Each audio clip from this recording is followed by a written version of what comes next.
What's going on, guys? Welcome to or welcome back to the channel. In today's video, I got to do the not so fun oil pressure switch on the Chevy. Let's get to it. So the tools I'm going to be using today are my 3/8 ratchet, a oil pressure switch socket, which is an 1 16", but it's actually made for the oil pressure switch itself. People say you can use an 1 16" socket, a regular one. I'm not sure about that, and the reason I'm not sure is I'll show you why here in a minute. Then I got my extension, and I got an 8mm. This is just to take off the engine cover, so this won't be used again after that. And then your oil pressure switch. So this is why I say you probably want to buy an actual oil pressure switch socket, because this fits very tight in there where I can't spin that. Now, these are like $14 to $10 at the auto parts store. You're going to see in the video that I was using this when I got the old one out, but for some reason on this new one, it just spins. And I'm glad I checked that before putting it in the truck. So that's probably why you need to get an oil pressure switch socket. I'm going to take the engine cover off real quick. Just your 8mm.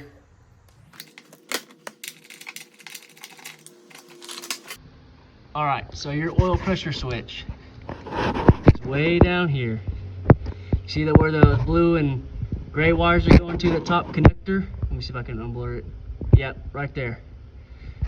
It's kind of hard to get to, and that's why it's a dreaded job. But basically, you have to lay so horrible on top of the truck. But you come on the driver's side of the truck and you can get to it.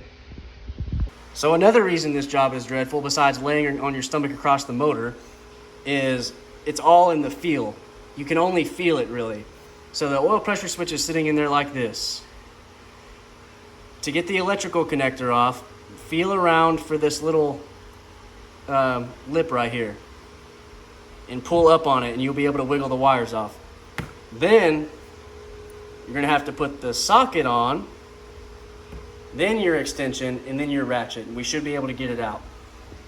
All right, so I got the electrical connector off, and I got my socket set on there and my extension set on there. The problem I had was this hose right here. It's hard to get your ratchet on there, but you can. But the problem I was having is my ratchet's cool, and it has this extra drive right here, but this was hitting the hose, and I couldn't find my other ratchets or a swivel, so my neighbor let me borrow his nice thin 1/2" drive ratchet. So I'm going to use this. Okay, so I got the ratchet on. Now we're just going to get it out.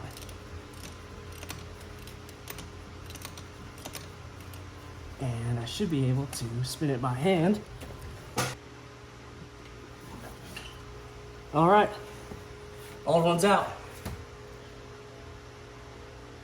Old one is out. I want to show the difference between them. There's the old one, here's the new one. This new gasket looks a lot better than this little thin gasket that's on here. That might be where some of my leak was coming from too. Some of my oil leak was leaking on the driveway. Half the battle's done. Going back in with the new one.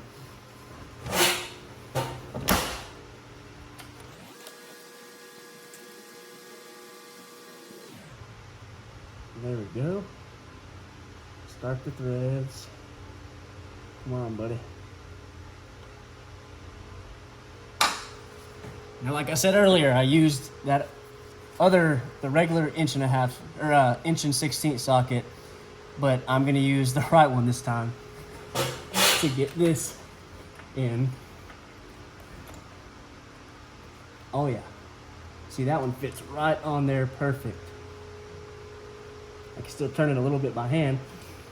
Okay. Now we're gonna put the extension on. So with the extension, I had to piece two of them together to make it shorter. You almost really need just a 6" extension or a little bit less. It's finicky. These are so finicky. Like you can use a swivel socket. You just got to play around with it, but whatever works, you got to use. So let me put my extensions on.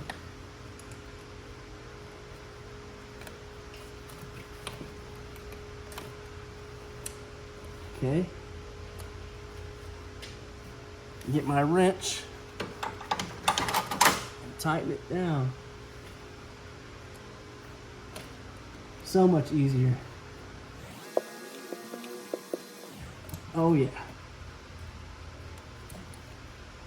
Nice and tight right there. Now take everything off. We gotta plug the connector back in. So I gotta feel for that little lip again. Right there, there's the lip. So I should just be able to plug it straight onto it. Come on, baby. Connector's plugged in. Now let's see if the oil pressure works. All right, guys, moment of truth, because my oil gauge never used to move. So let's see if it goes up. There it goes. Should be about at 40. It's almost there. Cool. So the oil gauge works now. I've never had the oil gauge work in this truck at all. So if it's pegged out at 0 like mine was, or pegged out at 80, it's usually the oil pressure switch. And like I said, the job is not fun, as you just saw. I wish I could have shown it better, but it's all about the feel, and it's very just difficult. Like I cut my arm all up trying to get around that intake, but it saves you hundreds of dollars because the shop's going to charge you hundreds of dollars just to do exactly what we did right there. Well, that's going to wrap up the oil pressure switch install. This is the same procedure from 99 to classic Cat Eye 07 Silverados. Hope this helps someone out. I know it was really hard to show, but it's all in the feel, like I said. But there is better videos on here that actually show kind of more what to do. But I just wanted to show that my gauge will work again, because in past videos, that gauge has always been 0. So just like that, gonna end the video. I appreciate you watching. I'll catch you in the next one.